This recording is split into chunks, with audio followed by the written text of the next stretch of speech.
Hi, this is Ann with Finance on the Offense, and today I'm going to go over how to save money on groceries, especially when everything is expensive due to inflation. Now, these tips are nothing new, and I think a lot of people are already doing them, but if you're someone who just always goes to the grocery store, you buy what you need, you try to look for the best price, and that's it, then these could be helpful for you in this current economy. All right, let's get started.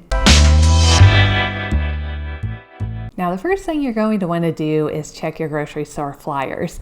And these are usually mailed to your house, but they'll also be at the front of the store. That first page, the front page, has what's called loss leaders on it. Those are designed to get people into the store. And they're called loss leaders because the store is usually offering them for less than what they paid for them. Basically, they're taking a loss on that product. The reason they do this is to get you into the store.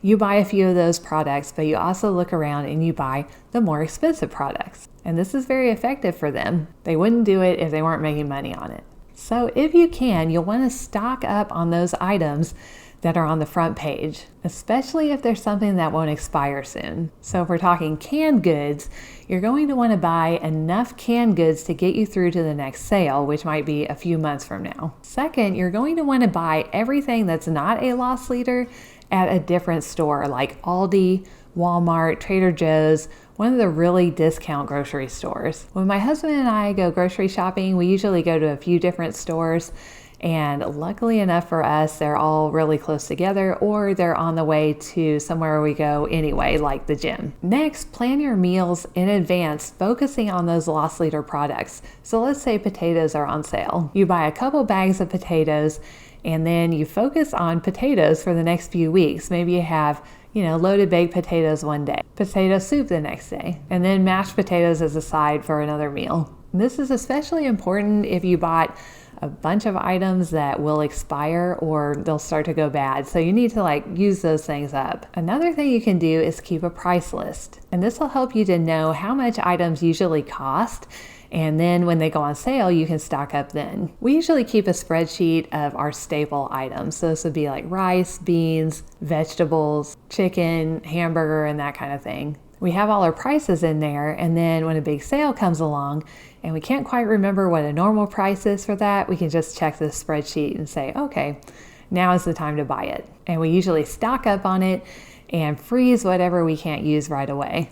Another good way to save on groceries is to check your clearance aisles. In our area, some stores have clearance areas.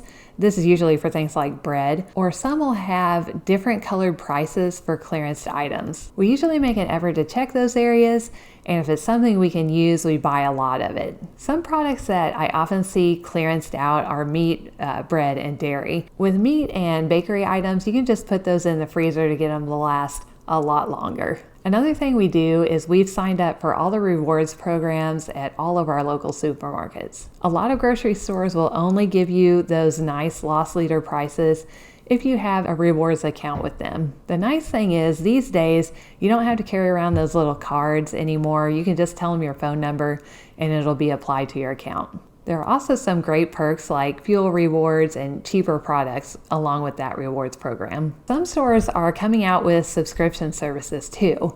CVS has something called Care Pass that we really like, but you do have to stay on top of it. The CVS one costs $5 a month, but they give you a $10 coupon to use on anything in the store every single month. So it basically pays for itself and they give you $5. With this program, you also get free shipping on a lot of the products. But since they're groceries and their products tend to cost more than your Aldi or Walmart prices, it's a good idea to wait and use that $10 coupon on top of another good store sale. If you don't do that, you might actually end up paying more. You also can't forget to use your $10 coupon because it does expire. You have a month to use it though, but if you don't use it, you lose it. Another thing you can do to save money is plant a garden. Now, I know a lot of us don't have the space or maybe not enough sun to get a good garden going, but there are things that are really easy to grow, like tomatoes. You can just put a tomato plant in a 5-gallon bucket and you will probably be overrun with tomatoes. And this is something you could just put out on your balcony if you have one. You can also save money on groceries at farmers markets. Now, you want to be picky about these because some of them actually cost more than just going to the supermarket. But if you can find a good one that has consistently lower prices, it's definitely worth your while to go. And then finally, try to avoid buying packaged meal kits. Most of the time they cost a lot more than just making that meal yourself. An example are these Taco Bell meal kits. This one is almost $4 at Target, and it only has rice, seasoning, and sauce in it. You have to add chicken and everything else to it to actually make a meal out of it. And if you make your own rice, seasoning, and sauce, you could probably make 5 times as much for the same price. Of course, these do save time, so I get it, but I think just limiting them will really help your budget. Now, I realize most of us are very busy people and we don't have time to do all these things. I personally do not do all these things, but I do at least half of them. And I think you'll notice if you just fit a few into your lifestyle, especially that loss leader one, for example, you could end up saving a lot of money every year. All right, I hope you liked this video. If you want to see more videos like this, just hit the subscribe button and the little bell next to it, and you'll be notified every time a new video comes out. All right, I'll see you in the next video. Thank you.